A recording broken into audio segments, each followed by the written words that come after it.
There is no audience here tonight in this hall at the National Constitution Center. This is an intimate setting for two candidates who have never met. President Trump won the coin toss. He chose to deliver the final closing statement of the evening. Vice President Harris selected the podium to the right. So let's now welcome the candidates to the stage. Vice President Kamala Harris and President Donald Trump.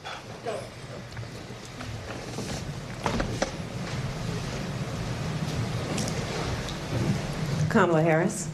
Let's have a good debate. Nice to see you. Have fun. Thank you. Welcome to you both. It's wonderful to have you. It's an honor to have you both here tonight. Good evening. We are looking forward to a spirited and thoughtful debate. So let's get started. I want to begin tonight with the issue that voters repeatedly say is their #1 issue, and that is the economy and the cost of living in this country. Vice President Harris, you and President Trump were elected 4 years ago, and your opponent on the stage here tonight often asks his supporters, are you better off than you were 4 years ago? When it comes to the economy, do you believe Americans are better off than they were 4 years ago? So I was raised as a middle-class kid. And I am actually the only person on this stage who has a plan that is about lifting up the middle class and working people of America. I believe in the ambition, the aspirations, the dreams of the American people. And that is why I imagine and have actually a plan to build what I call an opportunity economy. Because here's the thing. We know that we have a shortage of homes and housing, and the cost of housing is too expensive for far too many people.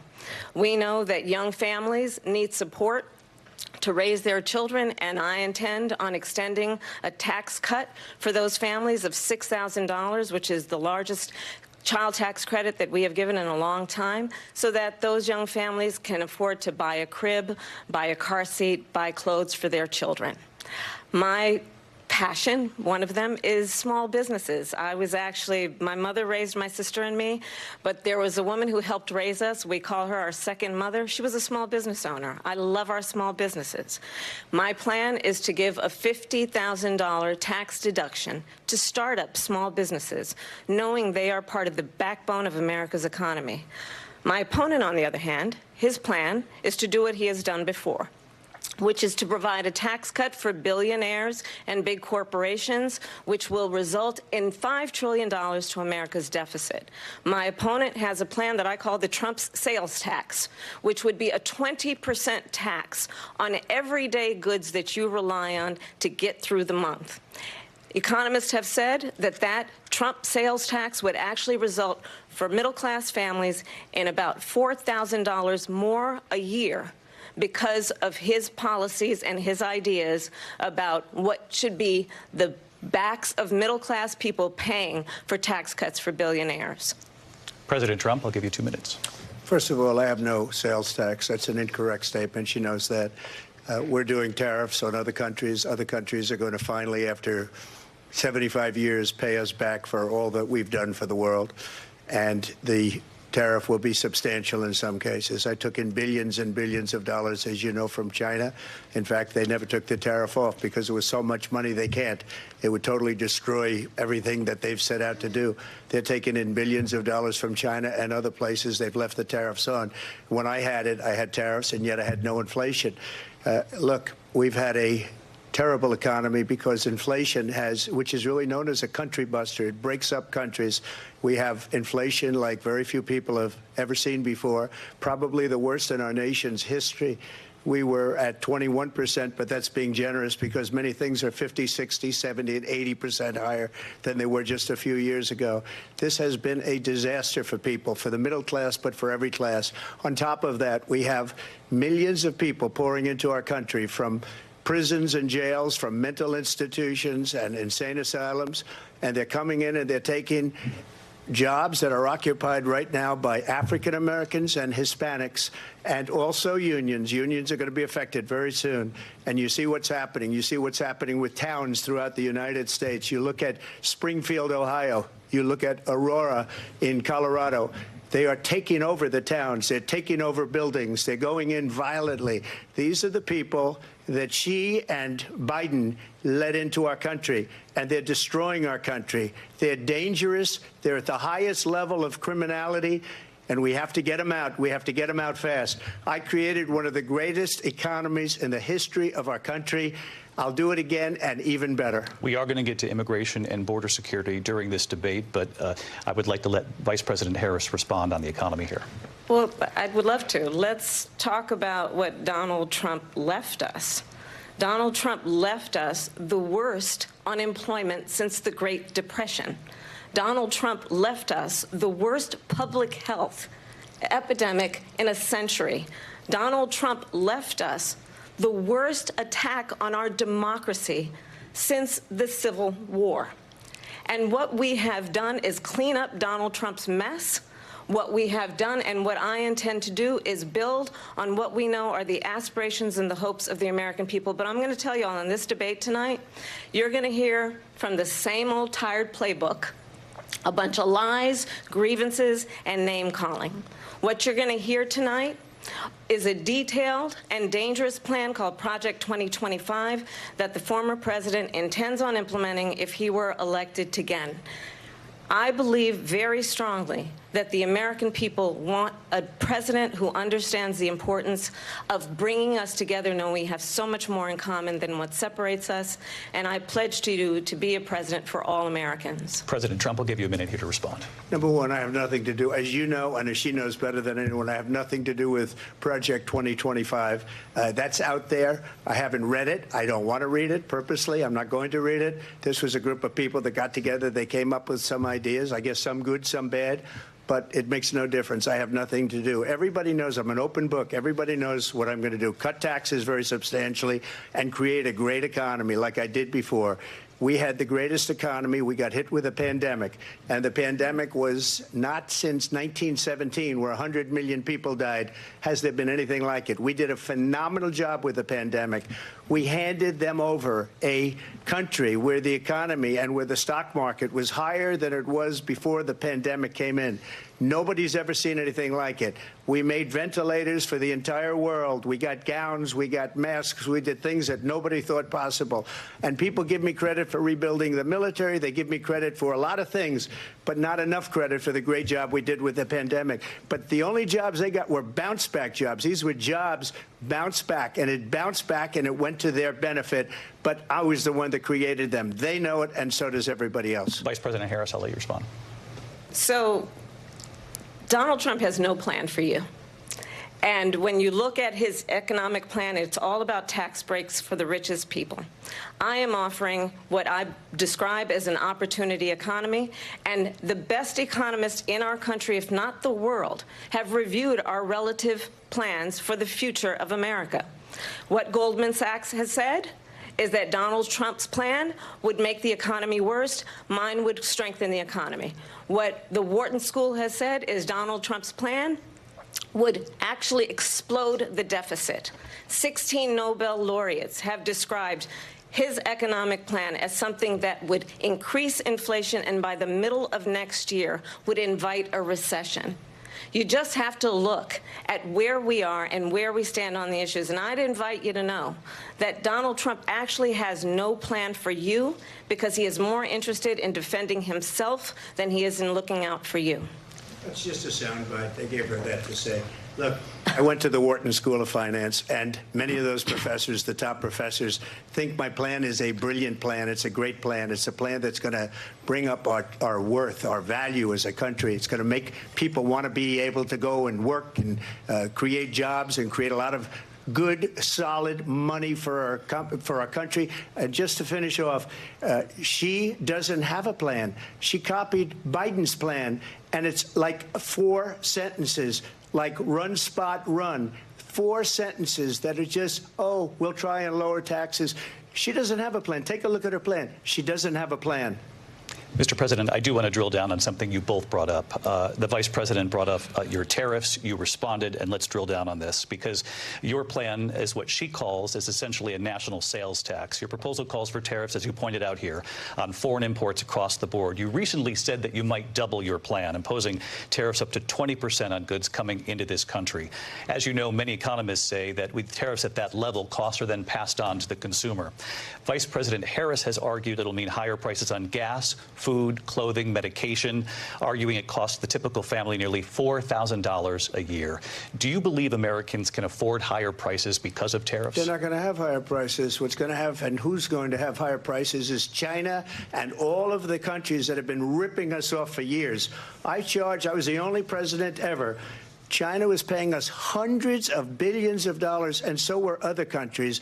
And, you know, if she doesn't like them, they should have gone out and they should have immediately cut the tariffs. But those tariffs are there 3.5 years now under their administration. We are going to take in billions of dollars, hundreds of billions of dollars. I had no inflation, virtually no inflation. They had the highest inflation perhaps in the history of our country, because I've never seen a worse period of time. People can't go out and buy cereal or bacon or eggs or anything else. The people of our country are absolutely dying with what they've done. They've destroyed the economy. And all you have to do is look at a poll. The polls say 80 and 85 and even 90% that the Trump economy was great, that their economy was terrible. Vice President Harris, I do want to ask for your response. And you heard what the president said there, because the Biden administration did keep a number of the Trump tariffs in place. So how do you respond? Well, let's be clear that the Trump administration resulted in a trade deficit, one of the highest we've ever seen in the history of America. He invited trade wars. You want to talk about his deal with China? What he ended up doing is, under Donald Trump's presidency, he ended up selling American chips to China to help them improve and modernize their military, basically sold us out, when a policy about China should be in making sure the United States of America wins the competition for the 21st century, which means focusing on the details of what that requires, focusing on relationships with our allies, focusing on investing in American-based technology so that we win the race on AI, on quantum computing, focusing on what we need to do to support America's workforce so that we don't end up having on the short end of the stick in terms of workers' rights. But what Donald Trump did, let's talk about this, with COVID, is he actually thanked President Xi for what he did during COVID. Look at his tweet. "Thank you, President Xi," exclamation point, when we know that Xi was responsible for lacking and not giving us transparency about the origins of COVID. President Trump, I'll let you respond. First of all, they bought their chips from Taiwan. We hardly make chips anymore because of philosophies like they have and policies like they have. I don't say her because she has no policy. Everything that she believed 3 years ago and 4 years ago is out the window. She's going to my philosophy now. In fact, I was going to send her a MAGA hat. She's gone to my philosophy. But if she ever got elected, she'd change it. And it will be the end of our country. She's a Marxist. Everybody knows she's a Marxist. Her father's a Marxist professor in economics, and he taught her well. But when you look at what she's done to our country, and when you look at these millions and millions of people that are pouring into our country monthly, where it's, I believe, 21 million people, not the 15 that people say, and I think it's a lot higher than the 21. That's bigger than New York State pouring in. And just look at what they're doing to our country. They're criminals. Many of these people coming in are criminals. And that's bad for our economy, too. You know, you mentioned before, we'll talk about immigration later. Well, bad immigration is the worst thing that can happen to our economy. They have, and she has, destroyed our country with policy that's insane. Almost policy that you'd say they have to hate our country. President Trump, thank you. Lindsay? I want to turn to the issue of abortion. President Trump, you've often touted that you were able to kill Roe v. Wade. Last year, you said that you were proud to be the most pro-life president in American history. Then last month, you said that your administration would be great for women and their reproductive rights. In your home state of Florida, you surprised many with regard to your 6-week abortion ban, because you initially had said that it was too short. And you said, quote, "I'm going to be voting that we need more than 6 weeks." But then the very next day, you reversed course and said you would vote to support the 6-week ban. Vice President Harris says that women shouldn't trust you on the issue of abortion because you've changed your position so many times. Therefore, why should they trust you? Well, the reason I'm doing that vote is because the plan is, as you know, the vote is, they have abortion in the 9th month. They even have, and you can look at the governor of West Virginia, the previous governor of West Virginia, not the current governor, is doing an excellent job, but the governor before, He said the baby will be born, and we will decide what to do with the baby. In other words, we'll execute the baby. And that's why I did that, because that predominates, because they're radical. The Democrats are radical in that. And her vice presidential pick, which I think was a horrible pick, by the way, for our country, because he is really out of it. But her vice presidential pick says abortion in the 9th month is absolutely fine. He also says execution after birth. It's execution, no longer abortion, because the baby is born, is okay. And that's not okay with me, hence the vote. But what I did is something for 52 years. They've been trying to get Roe v. Wade into the states.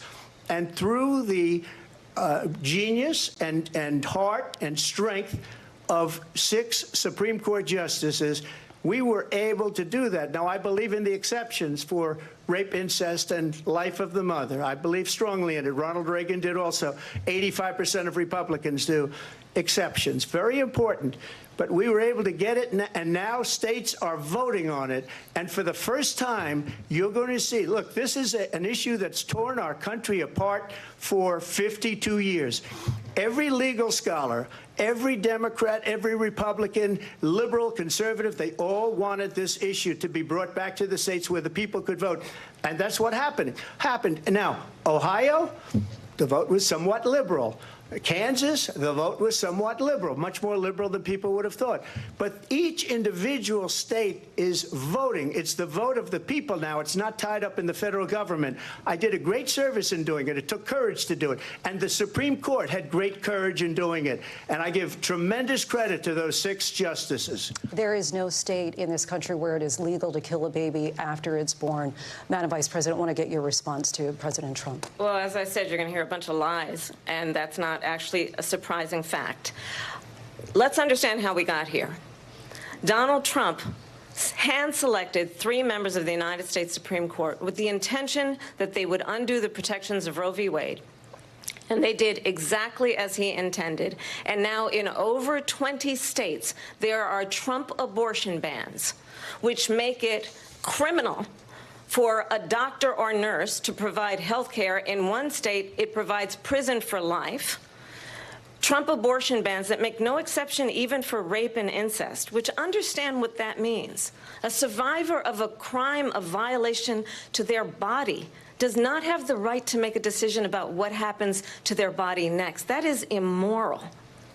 And one does not have to abandon their faith or deeply held beliefs to agree. The government, and Donald Trump certainly, should not be telling a woman what to do with her body. I have talked with women around our country. You want to talk about this is what people wanted?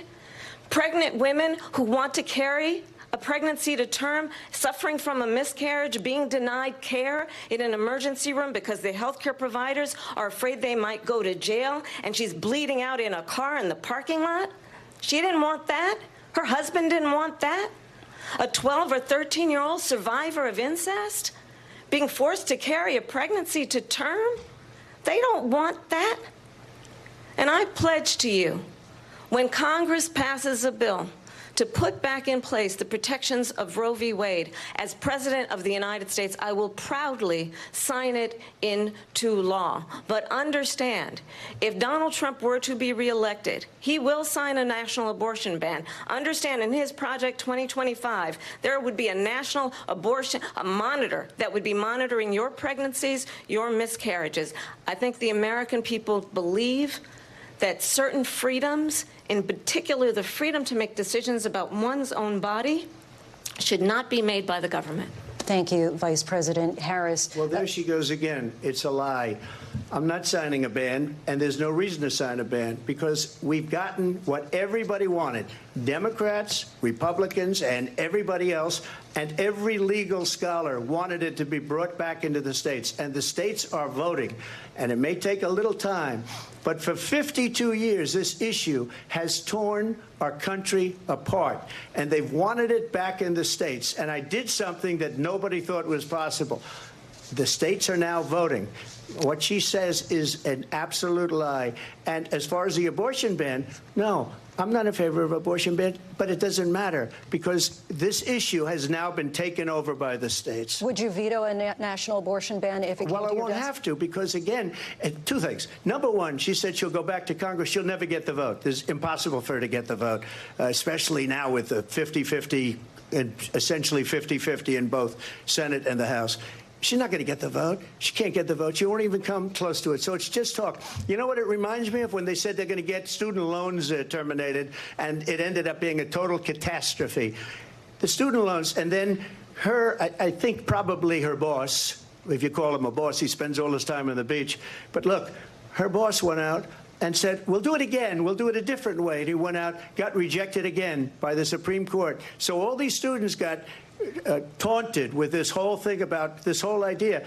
And how unfair that would have been, part of the reason they lost, to the millions and millions of people that had to pay off their student loans. They didn't get it for free. But they were saying it's the same way that they talked about that they talk about abortion. But if I could just get a yes or no, because your running mate, J.D. Vance, has said that you would veto it if it did come to your desk. Well, I didn't discuss it with J.D. in all fairness. J.D., and I don't mind if he has a certain view, but I think he was speaking for me, but I really didn't.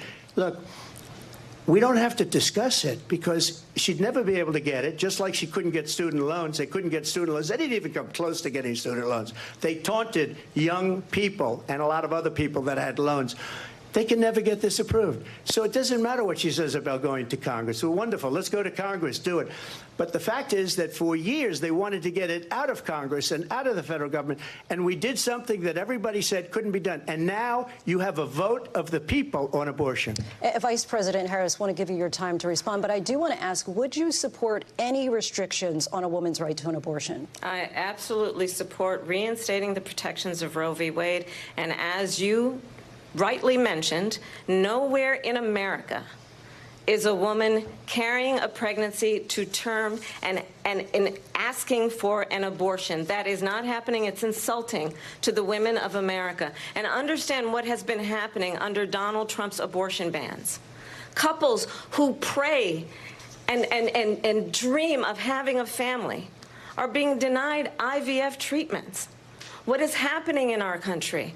Working people, working women who are working 1 or 2 jobs, who can barely afford childcare as it is, have to travel to another state to get on a plane sitting next to strangers to go and get the health care she needs. Barely can afford to do it, and what you are putting her through is unconscionable. And the people of America have not, the majority of Americans believe in a woman's right to make decisions about her own body. And that is why in every state where this issue has been on the ballot, in red and blue states both, the people of America have voted for freedom. Vice President Harris, excuse me, I have to respond. Another lie. It's another lie. I have been a leader on IVF, which is fertilization. The IVF, I have been a leader. In fact, when they got a very negative decision on IVF from the Alabama courts, I saw the people of Alabama and the legislature 2 days later voted it in. I've been a leader on it. They know that, and everybody else knows it. I have been a leader on fertilization, IVF. And the other thing, you should ask, will she allow abortion in the 8th month, 9th month, 7th month? Come on. Okay, would you do that? Why don't you ask her that question? Why don't you answer That's the question? problem. Would you because veto? Under Roe v. Answer Wade, the question. Would you veto? You could do abortions in the 7th month, the 8th month, the 9th That's month, not true. and probably after birth. Just look at the governor, former governor of Virginia. The governor of Virginia said we put the baby aside and then we determine what we want to do with the baby. President Trump, thank you. We're going to turn now to immigration and border security. We know it's an issue that's important to Republicans, Democrats, voters across the board in this country. Vice President Harris, you were tasked by President Biden with getting to the root causes of migration from Central America. We know that illegal border crossings reached a record high in the Biden administration. This past June, President Biden imposed tough new asylum restrictions. We know the numbers since then have dropped significantly. But my question to you tonight is, why did the administration wait until 6 months before the election to act? And would you have done anything differently from President Biden on this? So I'm the only person on this stage who has prosecuted transnational criminal organizations for the trafficking of guns, drugs, and human beings. And let me say that the United States Congress, including some of the most conservative members of the United States Senate, came up with a border security bill which I supported. And that bill would have put 1,500 more border agents on the border to help those folks who are working there right now overtime trying to do their job. It would have allowed us to stem the flow of fentanyl coming into the United States. I know there are so many families watching tonight who have been personally affected by the surge of fentanyl in our country. That bill would have put more resources to allow us to prosecute transnational criminal organizations for trafficking in guns, drugs, and human beings. But you know what happened to that bill? Donald Trump got on the phone, called up some folks in Congress and said, kill the bill. And you know why? Because he'd prefer to run on a problem instead of fixing a problem. And understand, this comes at a time where the people of our country actually need a leader who engages in solutions, who actually addresses the problems at hand. But what we have in the former president is someone who would prefer to run on a problem instead of fixing a problem. And I'll tell you something, he's going to talk about immigration a lot tonight, even when it's not the subject that is being raised. And I'm going to actually do something really unusual, and I'm going to invite you to attend one of Donald Trump's rallies, because it's a really interesting thing to watch. You will see during the course of his rallies, he talks about fictional characters like Hannibal Lecter. He will talk about windmills cause cancer. And what you will also notice is that people start leaving his rallies early out of exhaustion and boredom. And I will tell you, the one thing you will not hear him talk about is you. You will not hear him talk about your needs, your dreams, and your desires. And I'll tell you, I believe you deserve a president who actually puts you first, and I pledge to you that I will. Vice President Harris, thank you. President Trump, on that point, I want to get your response. Well, I would like to respond. Let me just ask, though, why did you try to kill that bill, and successfully so, that would have put thousands of additional agents and officers on the border? First, let me respond as to the rallies. She said people start leaving. People don't go to her rallies. There's no reason to go. And the people that do go, she's bussing them in and paying them to be there, and then showing them in a different light. So she can't talk about that. People don't leave my rallies. We have the biggest rallies, the most incredible rallies in the history of politics. That's because people want to take their country back. Our country is being lost. We're a failing nation. And it happened 3.5 years ago. And what's going on here, you're going to end up in World War III, just to go into another subject. What they have done to our country by allowing these millions and millions of people to come into our country, and look at what's happening to the towns all over the United States. And a lot of towns don't want to talk. It's not going to be Aurora or Springfield. A lot of towns don't want to talk about it because they're so embarrassed by it.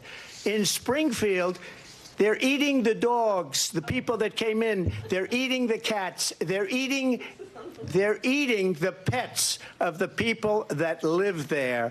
And this is what's happening in our country, and it's a shame. As far as rallies are concerned, as far as the reason they go is they like what I say. They want to bring our country back. They want to make America great again. It's a very simple phrase, make America great again. She's destroying this country, and if she becomes president, this country doesn't have a chance of success. Not only success, we'll end up being Venezuela on steroids. I just want to clarify here. You bring up Springfield, Ohio, and ABC News did reach out to the city manager there. He told us there have been no credible reports of specific claims of pets being harmed, injured, or abused by individuals within the immigrant community. Well, I've seen people on television. Let me just say here, this is the people on television say my dog was taken and used for food. So maybe he said that, and maybe that's a good thing to say for a city manager. I'm not taking this from television. But the people on television saying their manager. Dog was eaten by the people that went there. Again, the Springfield city manager says there's no evidence of that. Vice President Harris, I'll let you respond to the rest of what you've heard. You talk about extreme. You know, this is, I think, one of the reasons why in this election I actually have the endorsement of 200 Republicans who have formerly worked with President Bush, Mitt Romney, and John McCain, including the endorsement of former Vice President Dick Cheney and Congress member Liz Cheney. And if you want to really know the inside track on who the former president is, if he didn't make it clear already, just ask people who have worked with him. His former chief of staff, a four-star general, has said he has contempt for the Constitution of the United States. His former national security advisor has said he is dangerous and unfit. His former Secretary of Defense has said the nation, the republic, would never survive another Trump term. And when we listen to this kind of rhetoric, when the issues that affect the American people are not being addressed, I think the choice is clear in this election. President Trump, I'll give you a quick minute to respond here. Thank you, because when I hear that, see, I'm a different kind of a person. I fired most of those people. Not so graciously. They did bad things or a bad job. I fired them. They never fired one person. They didn't fire anybody having to do with Afghanistan and the Taliban and the 13 people who's were just killed, viciously and violently killed. And I got to know the parents and the family. They didn't fire. They should have fired all those generals, all those top people, because that was one of the most incompetently handled situations anybody has ever seen. So when somebody does a bad job, I fire him. And you take a guy like Esper. He was no good. I fired him. So he writes a book. Another one writes a book. Because with me, they can write books. With nobody else can they. But they have done such a poor job, and they never fire anybody. Look at the economy. Look at the inflation. They didn't fire any of their economists. They have the same people. That's a good way not to have books written about you. But just to finish, I got more votes than any Republican in history by far. In fact, I got more votes than any president, sitting president, in history by far. Let me continue on immigration. It was what you wanted to talk about earlier, so let's get back to your deportation proposal that the vice president has reacted to as well. President Trump, you call this the largest domestic deportation operation in the history of our country. You say you would use the National Guard. You say if things get out of control, you'd have no problem using the U.S. military. Police, yes. You also said you would use local police. How would you deport 11 million undocumented immigrants? I know you believe that number is much higher. Take us through this. What does this look like? Will authorities be going door to door in this country? Yeah, it is much higher because of them. They allowed criminals, many millions of criminals. They allowed terrorists. They allowed common street criminals. They allowed people to come in, drug dealers, to come into our country, and they're now in the United States and told by their countries like Venezuela, don't ever come back or we're going to kill you. Do you know that crime in Venezuela and crime in countries all over the world is way down? You know why? Because they've taken their criminals off the street and they've given them to her to put into our country. And this will be one of the greatest mistakes in history for them to allow. And I think they probably did it because they think they're going to get votes, but it's not worth it because they're destroying the fabric of our country by what they've done. There's never been anything done like this at all. They've destroyed the fabric of our country. Millions of people let in. And all over the world, crime is down. All over the world except here. Crime here is up and through the roof. Despite their fraudulent statements that they made, crime in this country is through the roof. And we have a new form of crime. It's called migrant crime. And it's happening at levels that nobody thought possible. President Trump, as you know, the FBI says overall violent crime is actually coming down in this country. But Vice President Harris, the FBI they were defrauding statements. They didn't include the worst cities. They didn't include the cities with the worst crime. It was a fraud, just like their number of 818,000 jobs that they said they created turned out to be a fraud. President Trump, thank you. I'll let you respond, Vice President Harris. Well, I think this is so rich, coming from someone who has been prosecuted for national security crimes, economic crimes, election interference, has been found liable for sexual assault, and his next big court appearance is in November at his own criminal sentencing. And let's be clear where each person stands on the issue of what is important about respect for the rule of law and respect for law enforcement. The former vice president called for defunding federal law enforcement, 45,000 agents, get this, on the day after he was arraigned on 34 felony counts. So let's talk about what is important in this race. It is important that we move forward, that we turn the page on this same old tired rhetoric and address the needs of the American people, address what we need to do about the housing shortage, which I have a plan for, address what we must do to support our small businesses, address bringing down the price of groceries. But frankly, the American people are exhausted with this same old tired playbook. Vice President Harris, thank you. Excuse me. Every one of those cases was started by them against their political opponent. And I'm winning most of them, and I will win the rest on appeal. And you saw that with the decision that came down just recently from the Supreme Court. I'm winning most of them. But those are cases, it's called weaponization. Never happened in this country. They weaponized the Justice Department. Every one of those cases was involved with the DOJ, from Atlanta and Fani Willis to the Attorney General of New York and the DA in New York. Every one of those cases. And then they say, oh, he's a criminal. They're the ones that made them go after me. By the way, Joe Biden was found essentially guilty on the documents case. And what happened in my documents case? They said, oh, that's the toughest of them all. A complete and total victory. 2 months ago, it was thrown out. It's weaponization, and they used it, and it's never happened in this country. They used it to try and win an election. They're fake cases. President Trump, thank you. A really quick response here, Vice President Harris, on this notion of weaponization of the Justice Department. Well, let's talk about extreme and understand the context in which this election in 2024 is taking place. The United States Supreme Court recently ruled that the former president would essentially be immune from any misconduct if he were to enter the White House again. Understand, this is someone who has openly said he would terminate, I'm quoting, terminate the Constitution of the United States, that he would weaponize the Department of Justice against his political enemies. Someone who has openly expressed disdain for members of our military. Understand what it would mean if Donald Trump were back in the White House with no guardrails, because certainly we know now the court won't stop him. We know J.D. Vance is not going to stop him.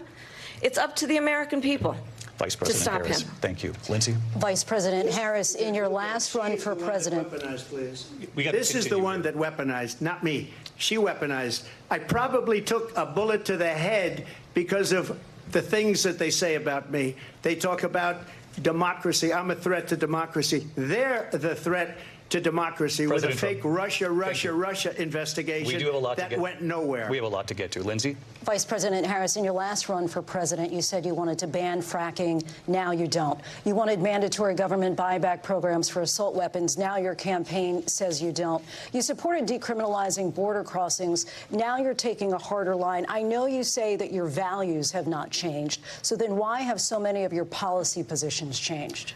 So my values have not changed, and I'm going to discuss every one of at least every point that you've made. But in particular, let's talk about fracking, because we're here in Pennsylvania. I made that very clear in 2020. I will not ban fracking. I have not banned fracking as Vice President of the United States. And in fact, I was the tie-breaking vote on the Inflation Reduction Act, which opened new leases for fracking. My position is that we have got to invest in diverse sources of energy so we reduce our reliance on foreign oil. We have had the largest increase in domestic oil production in history because of an approach that recognizes that we cannot over-rely on foreign oil. As it relates to my values, let me tell you, I grew up a middle-class kid raised by a hardworking mother who worked and saved and was able to buy our first home when I was a teenager. The values I bring to the importance of home ownership, knowing not everybody got handed $400 million on a silver platter and then filed bankruptcy 6 times, is a value that I bring to my work, to say we are going to work with the private sector and home builders to increase 3 million homes, increase by 3 million homes by the end of my first term. My work that is related to having a friend when I was in high school who was sexually assaulted by her stepfather. And my focus then on protecting women and children from violent crime is based on a value that is deeply grounded in the importance of standing up for those who are most vulnerable. My work that is about protecting Social Security and Medicare is based on long-standing work that I have done, protecting seniors from scams. My values have not changed. And what is important is that there is a president who actually brings values and a perspective that is about lifting people up and not beating people down. And name-calling. The true measure of the leader is the leader who actually understands the strength is not in beating people down, it's in lifting people up. I intend to be that president. President Trump, your response? First of all, I wasn't given $400 million. I wish I was. My father was a Brooklyn builder, Brooklyn, Queens, and a great father, and I learned a lot from him. But I was given a fraction of that, a tiny fraction, and I built it into many, many billions of dollars, many, many billions. And when people see it, they are even surprised. So we don't have to talk about that. Fracking, she's been against it for 12 years. Defund the police, she's been against that forever. She gave all that stuff up very wrongly, very horribly, and everybody's laughing at it, okay? They're all laughing at it. She gave up at least 12 and probably 14 or 15 different policies. Like, she was big on defund the police. In Minnesota, she went out, wait a minute, I'm talking now, if you don't mind, please. Does that sound familiar? Don't lie. She went out in Minnesota and wanted to let criminals that killed people, that burned down Minneapolis, she went out and raised money to get them out of jail. She did things that nobody would ever think of. Now she wants to do transgender operations on illegal aliens that are in prison.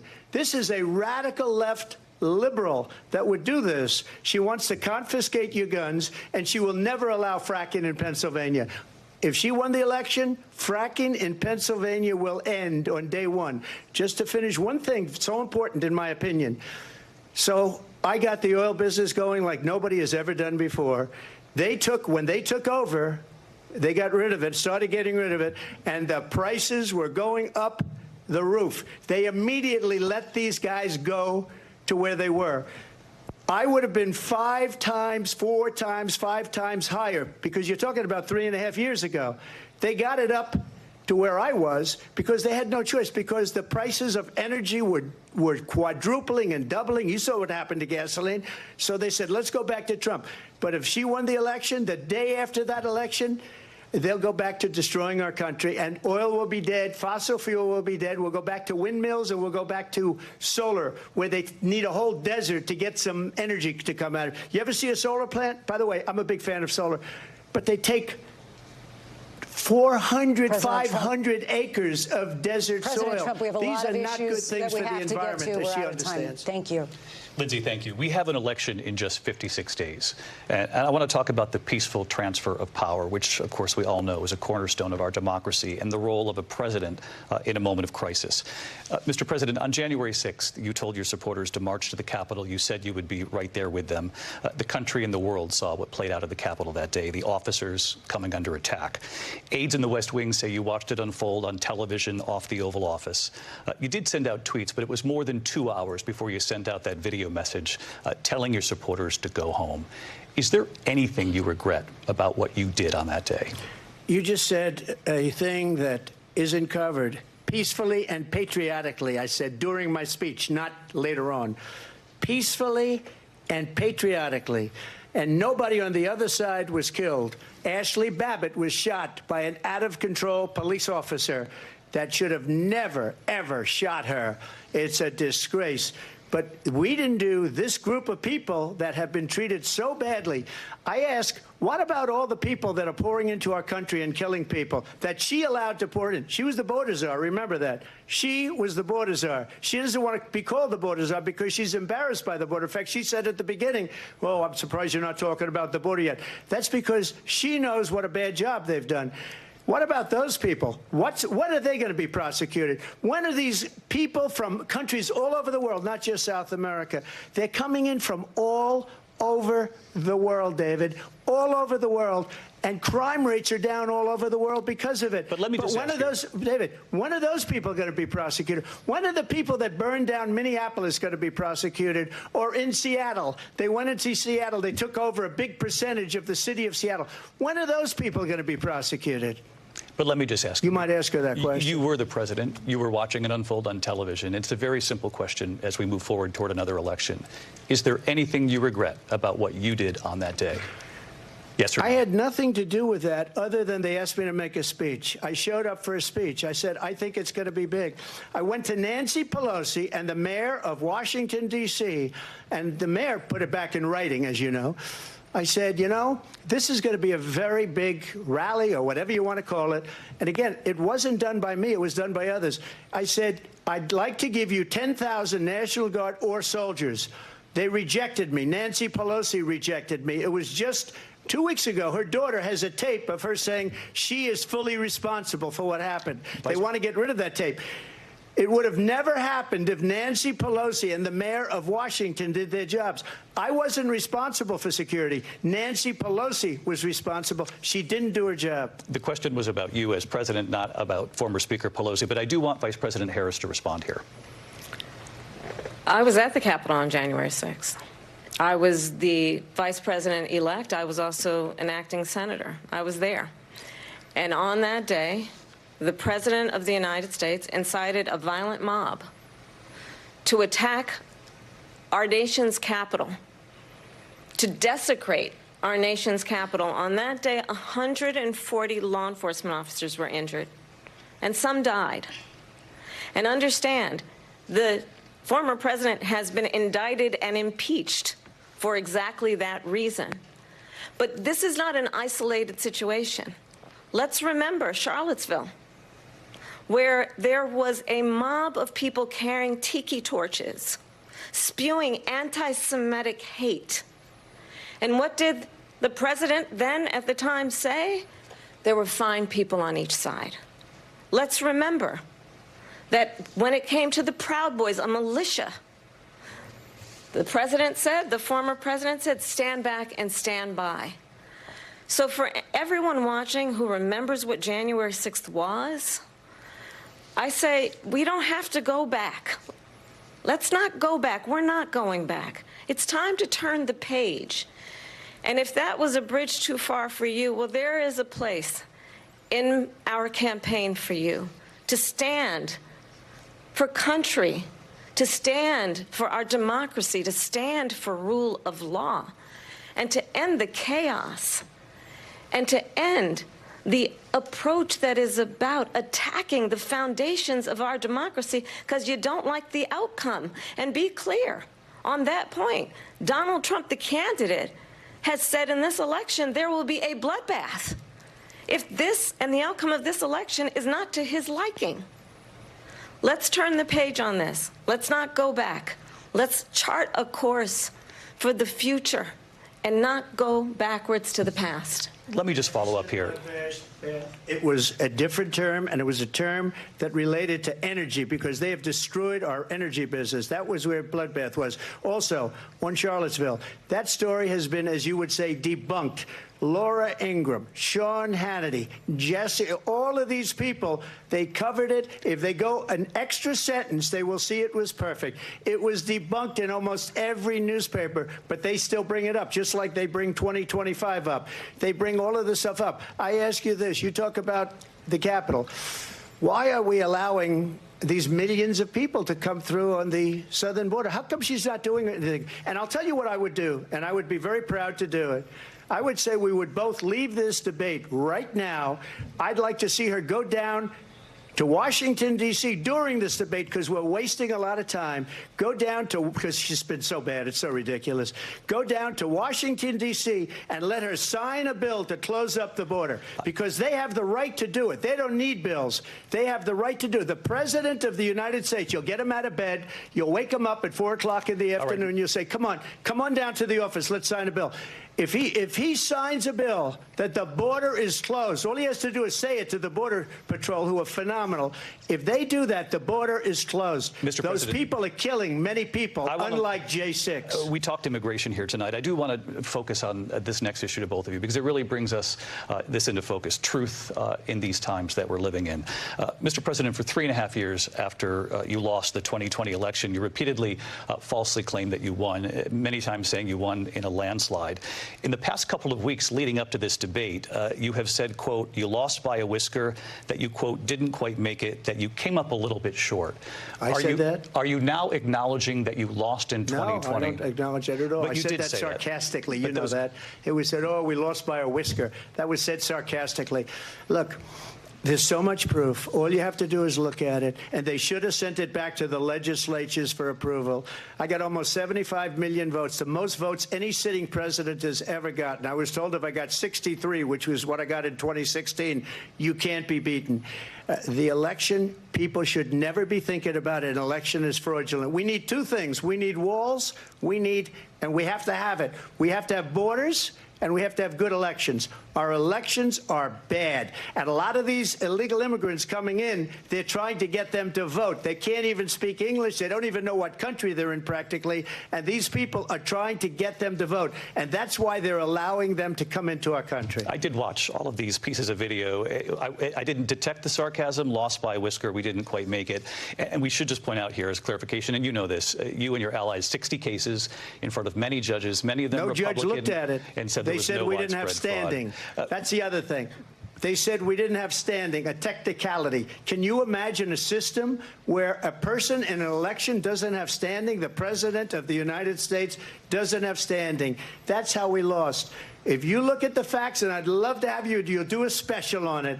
I'll show you Georgia, and I'll show you Wisconsin, and I'll show you Pennsylvania, and I'll show you. We have so many facts and statistics, but you know what? That doesn't matter, because we have to solve the problem that we have right now. That's old news. And the problem that we have right now is we have a nation in decline, and they have put it into decline. We have a nation that is dying, David. Mr. President, thank you. Vice President Harris, you heard the president there tonight. He said he didn't say that he lost by a whisker, so he still believes he did not lose the election that was won by President Biden and yourself.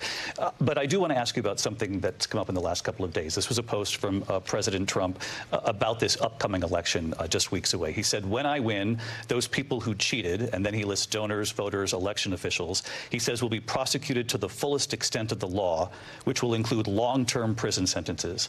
One of your campaign's top lawyers responded saying, we won't let Donald Trump intimidate us. We won't let him suppress the vote. Is that what you believe he's trying to do here? Donald Trump was fired by 81 million people. So let's be clear about that. And clearly he is having a very difficult time processing that. But we cannot afford to have a president of the United States who attempts, as he did in the past, to upend the will of the voters in a free and fair election. And I'm going to tell you that I have traveled the world as Vice President of the United States, and world leaders are laughing at Donald Trump. I have talked with military leaders, some of whom worked with you, and they say you're a disgrace. And when you then talk in this way in a presidential debate and deny what over and over again are court cases you have lost because you did, in fact, lose that election, it leads one to believe that perhaps we do not have in the candidate to my right the temperament or the ability to not be confused about fact. That's deeply troubling, and the American people deserve better. I'll give you 1 minute to respond, Mr. President. Let me just say about world leaders. Viktor Orban, one of the most respected men, they call him a strong man. He's a tough person, smart. Prime Minister of Hungary. They said, why is the whole world blowing up? 3 years ago it wasn't. Why is it blowing up? He said, because you need Trump back as president. They were afraid of him. China was afraid, and I don't like to use the word afraid, but I'm just quoting him. China was afraid of him. North Korea was afraid of him. Look at what's going on with North Korea, by the way. He said Russia was afraid of him. I ended the Nord Stream 2 pipeline, and Biden put it back on day one, but he ended the XL pipeline. The XL pipeline in our country, he ended that. But he let the Russians build a pipeline going all over Europe and heading into Germany, the biggest pipeline in the world. Look, Viktor Orban said it. He said the most respected, most feared person is Donald Trump. We had no problems when Trump was president, but when this weak, pathetic man that you saw at a debate just a few months ago, that if he weren't in that debate, he'd be running instead of her. She got no votes. He got 14 million votes. What you did, you talk about a threat to democracy. He got 14 million votes, and they threw him out of office. And you know what? I'll give you a little secret. He hates her. He can't stand her. But he got 14 million votes. They threw him out. She got 0 votes. And when she ran, she was the first one to leave because she failed. And now she's running. I don't understand it, but I'm okay with it because your time is I think we're going to do very well. We've got a lot more to get to. Turning now to the Israel-Hamas war and the hostages who are still being held, Americans among them. Vice President Harris, in December, you said, quote, Israel has a right to defend itself, but you added, quote, it matters how, saying international humanitarian law must be respected. Israel must do more to protect innocent civilians.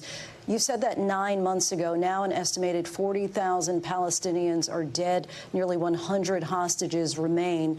Just last week, Prime Minister Benjamin Netanyahu said there's not a deal in the making. President Biden has not been able to break through the stalemate. How would you do it? Well, let's understand how we got here. On October 7, Hamas, a terrorist organization, slaughtered 1,200 Israelis. Many of them young people who were simply attending a concert. Women were horribly raped. And so absolutely, I said then, I say now, Israel has a right to defend itself. We would. And how it does so matters. Because it is also true, far too many innocent Palestinians have been killed. Children, mothers. What we know is that this war must end. It must end immediately, and the way it will end is we need a ceasefire deal and we need the hostages out. And so we will continue to work around the clock on that. Work around the clock, also understanding that we must chart a course for a two-state solution. And in that solution, there must be security for the Israeli people and Israel, and in equal measure for the Palestinians. But the one thing I will assure you always, I will always give Israel the ability to defend itself, in particular as it relates to Iran and any threat that Iran and its proxies pose to Israel. But we must have a two-state solution where we can rebuild Gaza, where the Palestinians have security, self-determination, and the dignity they so rightly deserve. President Trump, how would you negotiate with Netanyahu and also Hamas in order to get the hostages out and prevent the killing of more innocent civilians in Gaza? If I were president, it would have never started. If I were president, Russia would have never, ever, I know Putin very well, he would have never, and there was no threat of it either, by the way, for 4 years, have gone into Ukraine and killed millions of people when you add it up, far worse than people understand what's going on over there. But when she mentions about Israel, all of a sudden, she hates Israel. She wouldn't even meet with Netanyahu when he went to Congress to make a very important speech. She refused to be there because she was at a sorority party of hers. She wanted to go to the sorority party. She hates Israel. If she's president, I believe that Israel will not exist within 2 years from now. And I've been pretty good at predictions, and I hope I'm wrong about that one. She hates Israel. At the same time, in her own way, she hates the Arab population because the whole place is going to get blown up. Arabs, Jewish people, Israel will be gone. It would have never happened. Iran was broke under Donald Trump. Now Iran has $300 billion because they took off all the sanctions that I had. Iran had no money for Hamas or Hezbollah or any of the 28 different spheres of terror. And they are spheres of terror, horrible terror. They had no money. It was a big story, and you know it. You covered it very well, actually. They had no money for terror. They were broke. Now they're a rich nation, and now what they're doing is they're spreading that money around. Look at what's happening with the Houthis and Yemen. Look at what's going on in the Middle East. This would have never happened. I will get that settled and fast, and I'll get the war with Ukraine and Russia ended. If I'm president-elect, I'll get it done before even becoming president. Vice President Harris, he says you hate Israel. That's absolutely not true. I have my entire career and life supported Israel and the Israeli people. He knows that. He's trying to, again, divide and distract from the reality, which is it is very well known that Donald Trump is weak and wrong on national security and foreign policy. It is well known that he admires dictators, wants to be a dictator on day one, according to himself. It is well known that he said of Putin that he can do whatever the hell he wants and go into Ukraine. It is well known that he said when Russia went into Ukraine, it was brilliant. It is well known he exchanged love letters with Kim Jong-un. And it is absolutely well known that these dictators and autocrats are rooting for you to be president again because they're so clear. They can manipulate you with flattery and favors. And that is why so many military leaders who you have worked with have told me you are a disgrace. That is why we understand that we have to have a president who is not consistently weak and wrong on national security, including the importance of upholding and respecting in highest regard our military. Vice President Harris, thank you. They're the ones, and she's the one that caused it, that's weak on national security by allowing every nation last month for the year, 168 different countries sending people into our country. Their crime rates are way down. Putin endorsed her last week, said, I hope she wins. And I think he meant it, because what he's gotten away with is absolutely incredible. It wouldn't have happened with me. The leaders of other countries think that they're weak and incompetent, and they are. They're grossly incompetent. And I just ask one question. Why does Biden go in and kill the Keystone Pipeline and approve the single biggest deal that Russia's ever made, Nord Stream 2, the biggest pipeline anywhere in the world going to Germany and all over Europe? Because they're weak and they're ineffective. And Biden, by the way, President gets paid Trump, a lot of money. Thank you. We have a lot of issues to get to. We'll be right back with much more of this historic ABC News presidential debate from the National Constitution Center right here in Philadelphia. Back in a moment.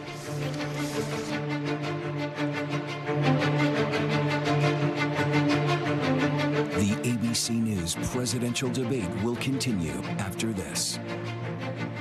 From the National Constitution Center in Philadelphia, Pennsylvania, here again, David Muir and Lindsay Davis. Welcome back to this historic ABC News presidential debate tonight. We're going to continue here, and I want to turn to the war in Ukraine. We're now 2.5 years into this conflict. Mr. President, it has been the position of the Biden administration that we must defend Ukraine from Russia, from Vladimir Putin, to defend their sovereignty, their democracy, that it's in America's best interest to do so, arguing that if Putin wins, he may be emboldened to move even further into other countries. You have said you would solve this war in 24 hours. You said so just before the break tonight. How exactly would you do that? And I want to ask you a very simple question tonight. Do you want Ukraine to win this war? I want the war to stop. I want to save lives that are being uselessly, people being killed by the millions. It's the millions. It's so much worse than the numbers that you're getting, which are fake numbers. Look, we're in for $250 billion or more, because they don't ask Europe, which is a much bigger beneficiary to getting this thing done than we are. They're in for $150 billion less because Biden and you don't have the courage to ask Europe like I did with NATO. They paid billions and billions, hundreds of billions of dollars when I said, either you pay up or we're not going to protect you anymore. So that's maybe one of the reasons they don't like me as much as they like weak people. But you take a look at what's happening. We're in for 250 to 275 billion. They're into 100 to 150. They should be forced to equalize. With that being said, I want to get the war settled. I know Zelensky very well, and I know Putin very well. I have a good relationship, and they respect your president, okay? They respect me. They don't respect Biden. How would you respect him? Why? For what reason? He hasn't even made a phone call in 2 years to Putin, hasn't spoken to anybody. They don't even try and get it. That is a war that's dying to be settled. I will get it settled before I even become president. If I win, when I'm president-elect, and what I'll do is I'll speak to one, I'll speak to the other, I'll get them together. That war would have never happened. And in fact, when I saw Putin after I left, unfortunately left because our country has gone to hell. But after I left, when I saw him building up soldiers, he did it after I left, I said, oh, he must be negotiating. It must be a good, strong point of negotiation. Well, it wasn't, because Biden had no idea how to talk to him. He had no idea how to stop it. And now you have millions of people dead, and it's only getting worse, and it could lead to World War III. Don't kid yourself, David. We're playing with World War III, and we have a president that we don't even know if he's... Where is our president? We don't even know if he's a president. And just to clarify they threw him out of a campaign like a dog. We don't even know. Is he our president? But we have a president, Mr. President, that doesn't know he's alive. Your time is up. Just to clarify in the question, do you believe it's in the U.S. best interest for Ukraine to win this war, yes or no? I think it's the U.S. best interest to get this war finished and just get it done. All right. Negotiate a deal, because we have to stop all of these human lives from being destroyed. I want to take this to Vice President Harris. I want to get your thoughts on support for Ukraine in this moment, but also, as Commander-in-Chief, if elected, how would you deal with Vladimir Putin, and would it be any different from what we're seeing from President Biden? Well, first of all, it's important to remind the former president you're not running against Joe Biden, you're running against me. I believe the reason that Donald Trump says that this war would be over within 24 hours is because he would just give it up. And that's not who we are as Americans. Let's understand what happened here. I actually met with Zelensky a few days before Russia invaded, tried through force to change territorial boundaries, to defy one of the most important international rules and norms, which is the importance of sovereignty and territorial integrity. And I met with President Zelensky. I shared with him American intelligence about how he could defend himself. Days later, I went to NATO's eastern flank, to Poland and Romania. And through the work that I and others did, we brought 50 countries together to support Ukraine in its righteous defense. And because of our support, because of the air defense, the ammunition, the artillery, the javelins, the Abrams tanks that we have provided, Ukraine stands as an independent and free country. If Donald Trump were president, Putin would be sitting in Kyiv right now. And understand what that would mean, because Putin's agenda is not just about Ukraine. Understand why the European allies and our NATO allies are so thankful that you are no longer president, and that we understand the importance of the greatest military alliance the world has ever known, which is NATO, and what we have done to preserve the ability of Zelensky and the Ukrainians to fight for their independence. Otherwise, Putin would be sitting in Kyiv with his eyes on the rest of Europe, starting with Poland. And why don't you tell the 800,000 Polish Americans right here in Pennsylvania how quickly you would give up for the sake of favor and what you think is a friendship with what is known to be a dictator who would eat you for lunch. Vice President Harris, thank you. We've heard from both of you on Ukraine tonight. Afghanistan came up in the last hour. I wanted her to respond to something you said earlier, and please, I'll give you a minute here. Putin would be sitting in Moscow, and he wouldn't have lost 300,000 men and women, but he would have been sitting in Moscow. Quiet, please. He would have been sitting in Moscow, much happier than he is right now. But eventually, you know, he's got a thing that other people don't have. He's got nuclear weapons. They don't ever talk about that. He's got nuclear weapons. Nobody ever thinks about that. And eventually, maybe he'll use them, and maybe he hasn't been that threatening.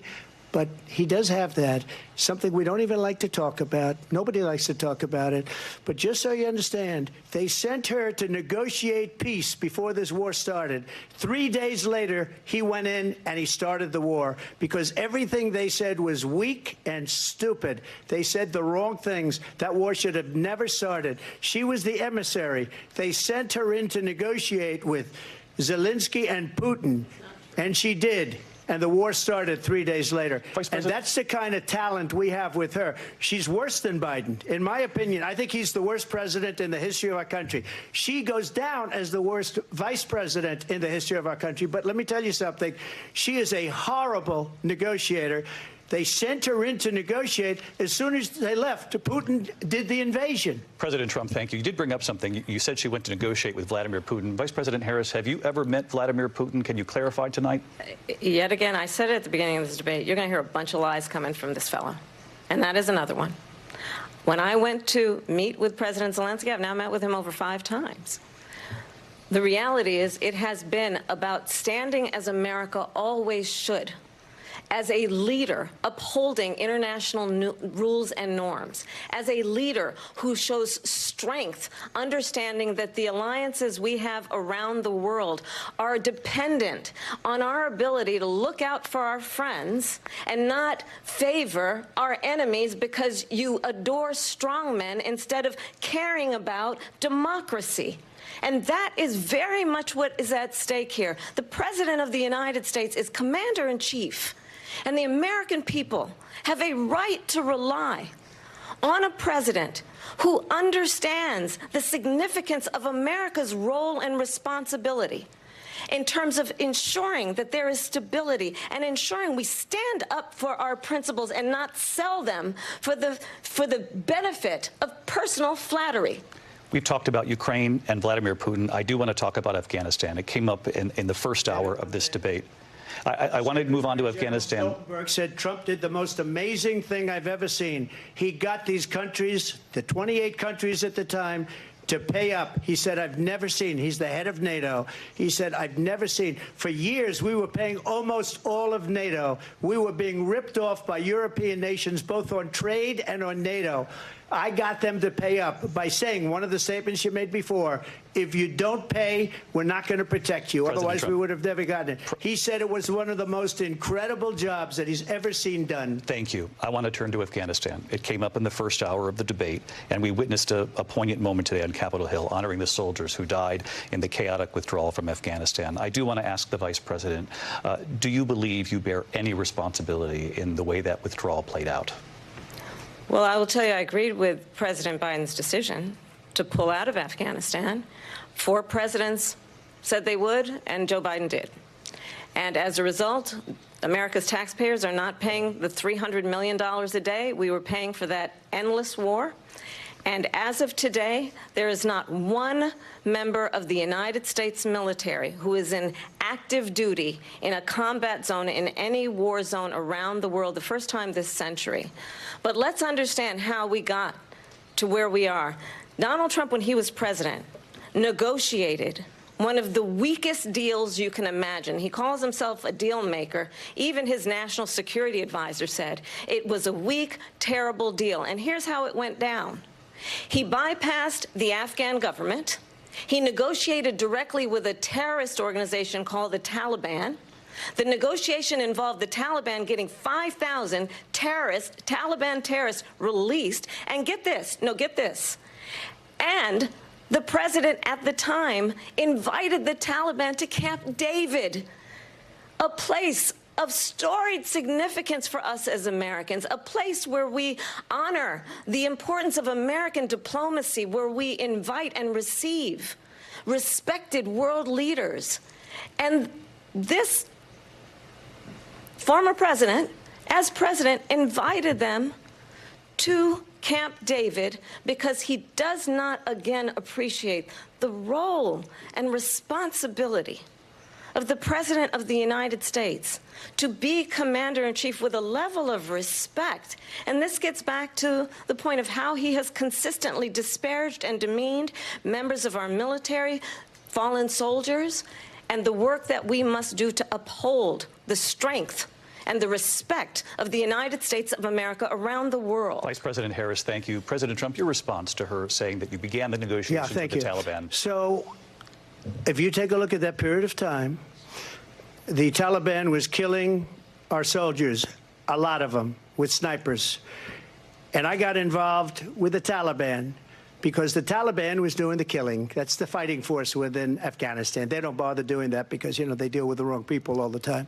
But I got involved. And Abdul is the head of the Taliban. He is still the head of the Taliban. And I told Abdul, don't do it anymore. You do it anymore, you're going to have problems. And he said, why do you send me a picture of my house? I said, you're going to have to figure that out, Abdul. And for 18 months, we had nobody killed.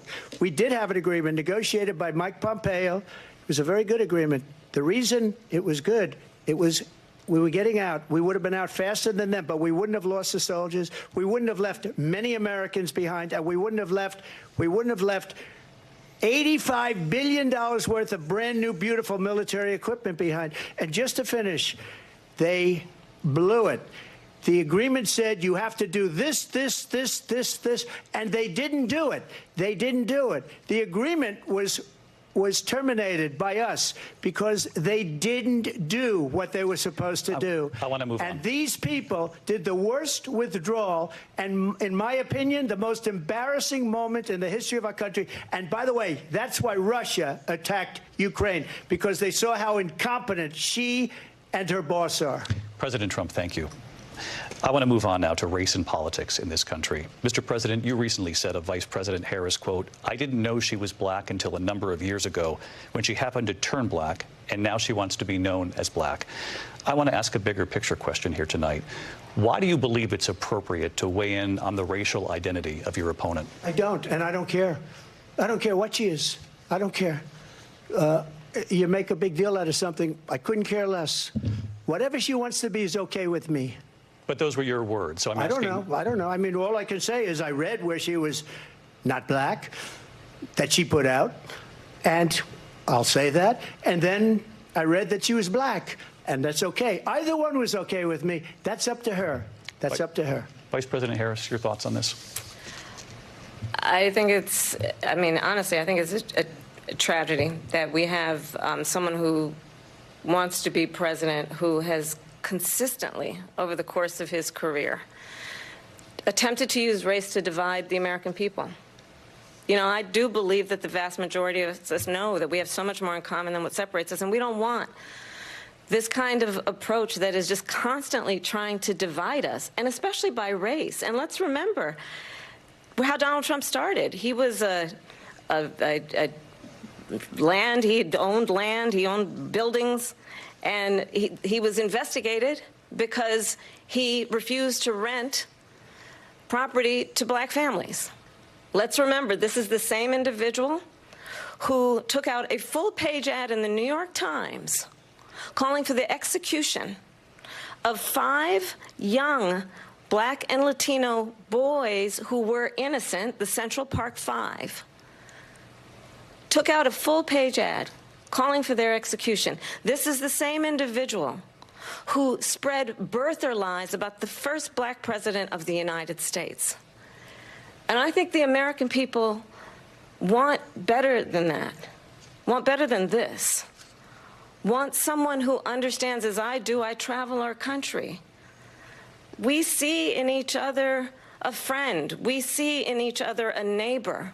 We don't want a leader who is constantly trying to have Americans point their fingers at each other. I meet with people all the time who tell me, can we please just have discourse about how we're going to invest in the aspirations and the ambitions and the dreams of the American people? Knowing that regardless of people's color or the language their grandmother speaks, we all have the same dreams and aspirations and want a president who invests in those, not in hate and division. Vice President Harris, thank you. Lindsay? President Trump, this is now your 3rd time. This is the most divisive presidency in the history of our country. There's never been anything like it. They're destroying our country, and they come up with things like what she just said, going back many, many years, when a lot of people, including Mayor Bloomberg, agreed with me on the Central Park 5. They admitted, they said, they pled guilty. And I said, well, if they pled guilty, they badly hurt a person, killed a person ultimately. And if they pled guilty, then they pled, we're not guilty. But this is a person that has to stretch back years, 40, 50 years ago, because there's nothing now. I built one of the greatest economies in the history of the world, and I'm going to build it again. It's going to be bigger, better, and stronger. But they're destroying our economy. They have no idea what a good economy is. Their oil policies, every single policy. And remember this, she is Biden. You know, she's trying to get away from Biden. I don't know the gentleman, she says. She is Biden. The worst inflation we've ever had, a horrible economy because inflation has made it so bad. And she can't get away with that. Thank you. Your time is up, Lindsey. I want to respond to that, though. I want to just respond briefly. Clearly, I am not Joe Biden, and I am certainly not Donald Trump.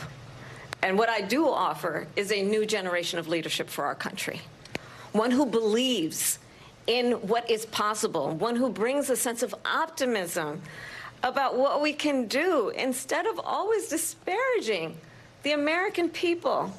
I believe in what we can do to strengthen our small businesses, which is why I have a plan. Let's talk about our plans, and let's compare the plans. I have a plan to give startup businesses $50,000 tax deduction, to pursue their ambitions, their innovation, their ideas, their hard work. I have a plan, $6,000 for young families for the first year of your child's life, to help you in that most critical stage of your child's development. I have a plan that is about allowing people to be able to pursue what has been fleeting in terms of the American dream by offering a help with down payment of $25,000 down payment assistance for first-time home buyers. That's the kind of conversation, I believe, David, that people really want tonight, as opposed to a conversation that is constantly about belittling and name-calling. Let's turn the page Vice President and move Harris, forward. thank you. Let's turn to policy. President Let's Trump, turn back we to have policy. to move on. President Trump. Let's turn to policy, please. She has a plan to defund the police. She has a plan to confiscate everybody's gun. President Trump, she has we do a have to plan move on to to not other allow issues. fracking in Pennsylvania or anywhere else. Okay. That's what her plan is until just recently. I just need Lindsey, to go ahead. respond because Trump, no, the President former Trump, president has said no, something twice that I need to respond No, to. I'm sorry. We're going to move on, Vice President Harris. President Trump, this is now your third time running for president. You have long vowed to repeal and replace the Affordable Care Act, also known as Obamacare. You have failed to accomplish that. You now say you're going to keep Obamacare, quote, unless we can do something much better. Correct. Last month, you said, quote, we're working on it. So tonight, 9 years after you first started running, do you have a plan, and can you tell us what it is? Obamacare was lousy health care, always was. It's not very good today. And what I said, that if we come up with something, and we are working on things, we're going to do it and we're going to replace it. But remember this. I inherited Obamacare because Democrats wouldn't change it. They wouldn't vote for it. They were unanimous. They wouldn't vote to change it. If they would have done that, we would have had a much better plan than Obamacare. But the Democrats came up. They wouldn't vote for it. I had a choice to make when I was president. Do I save it and make it as good as it can be, never going to be great, or do I let it rot? And I felt I had an obligation, even though politically it would have been good to just let it rot and let it go away. I decided, and I told my people, the top people, and they're very good people. I have a lot of good people in that administration. We read about the bad ones. We had some real bad ones, too, and so do they. They have really bad ones. The difference is they don't get rid of them. But let me just explain. I had a choice to make. Do I save it and make it as good as it can be, or do I let it rot? And I saved it. I did the right thing. But it's still never going to be great, and it's too expensive for people. And what we will do is we're looking at different plans. If we can come up with a plan that's going to cost our people, our population, less money and be better health care than Obamacare, then I would absolutely do it. But until then, I'd run it as good as it can be run. So just a yes or no, you still do not have a plan? I have concepts of a plan. I'm not president right now. But if we come up with something, I would only change it if we come up with something that's better and less expensive. And there are concepts and options we have to do that. And you'll be hearing about it in the not-too-distant future. Vice President Harris, in 2017, you supported Bernie Sanders' proposal to do away with private insurance and create a government-run health care system. 2 years later, you proposed a plan that included a private insurance option. What is your plan today? Well, first of all, I absolutely support, and over the last 4 years as vice president, private health care options. But what we need to do is maintain and grow the Affordable Care Act. But I'll get to that, Lindsey. I just need to respond to a previous point that the former president has made. I've made very clear my position on fracking. And then this business about taking everyone's guns away. Tim Walz and I are both gun owners. We're not taking anybody's guns away. So stop with the continuous lying about this stuff. as it relates to the Affordable Care Act, understand, just look at the history to know where people stand. When Donald Trump was president, 60 times he tried to get rid of the Affordable Care Act. 60 times. I was a senator at the time when I will never forget the early morning hours when it was up for a vote in the United States Senate. And the late, great John McCain, who you have disparaged as being, you don't like him, you said, at the time because he got caught. He was an American hero. The late, great John McCain, I will never forget that night, walked onto the Senate floor and said, no, you don't. No, you don't. No, you don't get rid of the Affordable Care Act. You have no plan. And what the Affordable Care Act has done is eliminate the ability of insurance companies to deny people with pre-existing conditions. I don't have to tell the people watching tonight, you remember what that was like? Remember when an insurance company could deny if a child had asthma, if someone was a breast cancer survivor, if a grandparent had diabetes? And thankfully, as I've been vice president and we, over the last 4 years, have strengthened the Affordable Care Act, we have allowed for the first time Medicare to negotiate drug prices on behalf of you, the American people. Donald Trump said he was going to allow Medicare to negotiate drug prices. He never did. We did. And now we have capped the cost of insulin at $35 a month. Since I've been vice president, we have capped the cost of prescription medication for seniors at $2,000 a year. And when I am president, we will do that for all people, understanding that the value I bring to this is that access to health care should be a right and not just a privilege of those who can afford it. And the plan has to be to strengthen the Affordable Care Act, not get rid of it, Vice President prologue Harris, in terms of where Donald Trump stands on that. I want to move to an issue that's important for a lot of... She made a mistake. At number one, John McCain fought Obamacare for 10 years.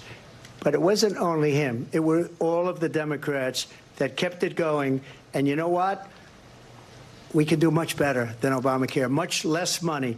But she won't improve private insurance for people, private medical insurance. That's another thing she doesn't want to get. People are paying privately for insurance that have worked hard and made money, and they want to have private. She wants everybody to be on government insurance where you wait 6 months for an operation that you need immediately. President Trump, thank you. We have another issue that we'd like to get to that's important for a number of Americans, in particular younger voters, and that's climate change. President Trump, with regard to the environment, you say that we have to have clean air and clean water. Vice President Harris, you call climate change an existential threat. The question to you both tonight is, what would you do to fight climate change? And Vice President Harris, we'll start with you. 1 minute for you each. Well, the former president had said that climate change is a hoax. And what we know is that it is very real. You ask anyone who lives in a state who has experienced these extreme weather occurrences, who now is either being denied home insurance or it's being jacked up. You ask anybody who has been the victim of what that means in terms of losing their home, having nowhere to go. We know that we can actually deal with this issue. The young people of America care deeply about this issue. And I am proud that as vice president over the last 4 years, we have invested $1 trillion in a clean energy economy, while we have also increased domestic gas production to historic levels. We have created over 800,000 new manufacturing jobs while I have been vice president. We have invested in clean energy to the point that we are opening up factories around the world. Donald Trump said he was going to create manufacturing jobs. He lost manufacturing jobs. And I'm also proud to have the endorsement of the United Auto Workers and Sean Fain, who also know that part of building a clean energy economy includes investing in American-made products, American automobiles. It includes growing what we can do around American manufacturing and opening up auto plants, not closing them like happened under Donald Trump. Vice President Harris, thank you. That didn't happen under Donald Trump. Let me just tell you, they lost 10,000 manufacturing jobs this last month. It's going, they're all leaving. They're building big auto plants in Mexico, in many cases owned by China. They're building these massive plants, and they think they're going to sell their cars into the United States because of these people. What they have given to China is unbelievable. But we're not going to let that. We'll put tariffs on those cars so they can't come into our country, because they will kill the United Auto Workers, and any auto worker, whether it's in Detroit or South Carolina or any other place. What they've done to business and manufacturing in this country is horrible. We have nothing because they refuse. You know, Biden doesn't go after people because supposedly China paid him millions of dollars. He's afraid to do it. Between him and his son, they get all this money from Ukraine. They get all this money from all of these different countries. And then you wonder, why is he so loyal to this one, that one, Ukraine, China? Why is he? Why did he get $3.5 million from the mayor of Moscow's wife? Why did she pay him $3.5 million? This is a crooked administration, and they're selling our country down the tubes. President Trump, thank you. Thank you. We'll be right back with closing statements from both of our candidates. An historic night, this ABC News presidential debate from Philadelphia. Back in a moment.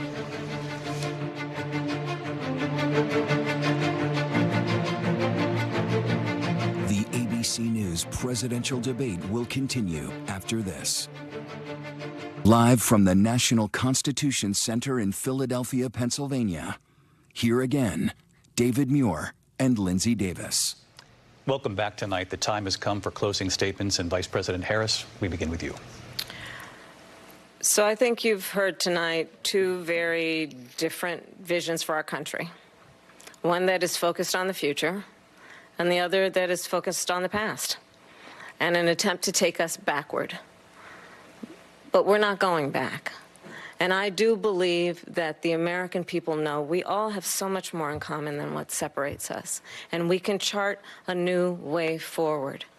And a vision of that includes having a plan, understanding the aspirations, the dreams, the hopes, the ambition of the American people, which is why I intend to create an opportunity economy, investing in small businesses, in new families, in what we can do around protecting seniors, what we can do that is about giving hardworking folks a break and bringing down the cost of living. I believe in what we can do together that is about sustaining America's standing in the world and ensuring that we have the respect that we so rightly deserve, including respecting our military and ensuring we have the most lethal fighting force in the world. I will be a president that will protect our fundamental rights and freedoms, including the right of a woman to make decisions about her own body and not have her government tell her what to do. I'll tell you, I started my career as a prosecutor. I was a DA, I was an attorney general, a United States senator, and now vice president. I've only had one client, the people. And I'll tell you, as a prosecutor, I never asked a victim or a witness, are you a Republican or a Democrat? The only thing I ever asked them, are you okay? And that's the kind of president we need right now. Someone who cares about you and is not putting themselves first. I intend to be a president for all Americans and focus on what we can do over the next 10 and 20 years to build back up our country by investing right now in you, the American people. Vice President Harris, thank you. President Trump? So she just started by saying she's going to do this, she's going to do that, she's going to do all these wonderful things. Why hasn't she done it? She's been there for 3.5 years. They've had 3.5 years to fix the border. They've had 3.5 years to create jobs and all the things we talked about. Why hasn't she done it? She should leave right now, go down to that beautiful White House, go to the Capitol, get everyone together and do the things you want to do, but you haven't done it, and you won't do it because you believe in things that the American people don't believe in. You believe in things like we're not going to frack. We're not going to take fossil fuel. We're not going to do things that are going to make this country strong, whether you like it or not. Germany tried that, and within 1 year, they were back to building normal energy plants. We're not ready for it. We can't sacrifice our country for the sake of bad vision. But I just ask one simple question. Why didn't she do it? We're a failing nation. We're a nation that's in serious decline. We're being laughed at all over the world. All over the world, they're laughing. I know the leaders very well. They're coming to see me. They call me. We're laughed at all over the world. They don't understand what happened to us as a nation. We're not a leader. We don't have any idea what's going on. We have wars going on in the Middle East. We have wars going on with Russia and Ukraine. We're going to end up in a third world war, and it'll be a war like no other because of nuclear weapons, the power of weaponry. I rebuilt our entire military. She gave a lot of it away to the Taliban. She gave it to Afghanistan. What these people have done to our country, and maybe toughest of all, is allowing millions of people to come into our country. Many of them are criminals, and they're destroying our country. The worst president, the worst vice president in the history of our country. President Trump, thank you. And that is our ABC News presidential debate from here in Philadelphia at the National Constitution Center. I'm Lindsay Davis. And I'm David Muir. Thank you for watching here in the U.S. and all over the world, and from all of us here at ABC News. Good night. Thanks for watching. Stay updated about breaking news and top stories on the NBC News app or follow us on social media.